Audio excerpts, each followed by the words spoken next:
मैं जर्नल इस्लामी भाई और तमाम नाजरीन से कह दूँ कि बाद औक़ात कोई इस्लामी भाई देखकर किसी से पार्टनरशिप कर लेते हैं, किसी के साथ इन्वेस्टमेंट कर लेते हैं, किसी के बिजनेस में चले जाते हैं, किसी के साथ घर बसा लेते हैं, और जब कुछ 19-20 होता है ना तो फिर आते हैं दावत इस्लामी वाले। दावत इस्लामी का मदनी मरकज़, दावत इस्लामी के तरीक़ेकार की अगर मैं बात करूँ तो हम इस तरह के किसी कामों में भी नहीं पड़ते, हमारा ये रोल ही नहीं है। तो ये सारे आपके अपने इंडिविजुअल पर्सनल ज़ाती नौइयत के फ़ैसले हैं। मैं ठोकरें खा खा के जिस मंजिल पर पहुंचा हूं, आपको मुफ्त में बगैर किसी अच्छी नीयत के पेश कर रहा हूं कि फायदा उठाओ इससे। ना मैं शादियां करवाता हूं, ना इन चक्करों में पड़ता हूं। मुझे इसका भी पता है कि अगर घर चल गया तो कोई मुझे आकर दावतें नहीं खिलाएगा, ना कोई तोहफे ताइफ देगा। और अगर कुछ 19-20 हुआ, आप वो फिर दरवाजे बजाते रहेंगे कि भाई अब गुप्पी हो रही है, ये रूठ के बैठ गई है, इसने हाथ मार दिया हमारी बेटी को, अब जरा इनको बुलाओ और समझाओ।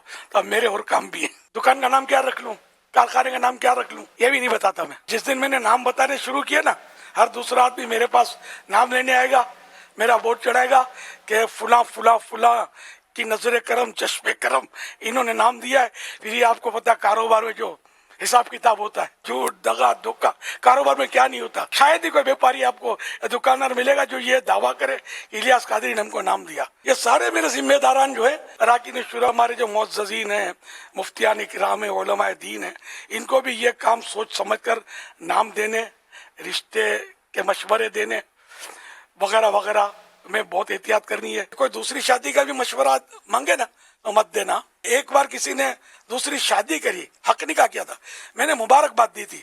मैं ऐसा केश हुआ हूँ और इस्लामी बहनों में ऐसा हंगामा हुआ है, ये मैं जिंदगी भर नहीं भूलूंगा। ये बहुत कोई बरसों पुरानी बात है। कभी कोई मशवरा मांगे दूसरी या तीसरी का तो उसको मशवरा नहीं देना।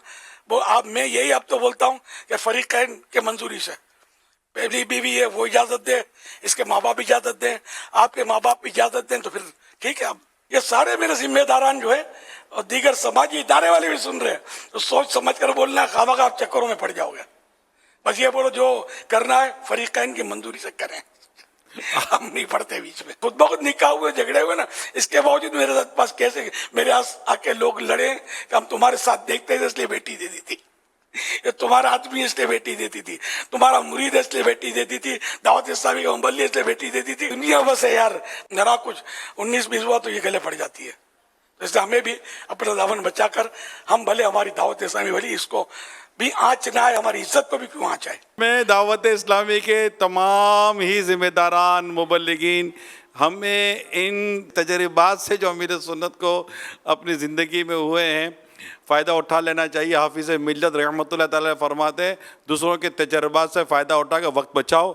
यहाँ तो इनके तजर्बात से फ़ायदा उठाकर वक्त भी बचाओ, अपनी इज़्ज़त भी बचाओ। दावत इस्लामी की इज़्ज़त है, क्रेडिबिलिटी है, इसकी माशाल्लाह साख्त है। लोग दावत इस्लामी वालों को, वालियों को इज़्ज़त की नज़र से देखते हैं, लेकिन ज़ाहिर है कि फिर वो पाँचों उंगलियाँ बराबर तो नहीं होती। तो ये सारे आपके अपने इंडिविजुअल पर्सनल ज़ाती नौइयत के फ़ैसले हैं। बिल्कुल आपस में कारोबार होता है, आपस में रिश्ते कायम होते हैं, घर आबाद भी होते हैं, कारोबार भी चल रहे होते हैं, लेकिन जब खुदा ना खास्ता 19-20 होता है तो फिर दावत इस्लामी को और दावत इस्लामी के ज़िम्मेदारान को हदफ पे लिया जाता है। आपके सामने बड़ा कैटेगोरिकली स्टेटमेंट है अमीर सुन्नत का कि हम ऐसा नहीं करते, बल्कि अब हमें समझा रहे हैं कि आप लोग ऐसा मत करना। तो आप भी कभी ऐसा कुछ हो जाए तो दावत इस्लामी के ज़िम्मेदारों और मदनी मरकज़ को या बड़ों को किसी चीज़ में ज़िम्मेदार ठहराने के बजाय मामले की नौइयत को समझिए प्लीज़।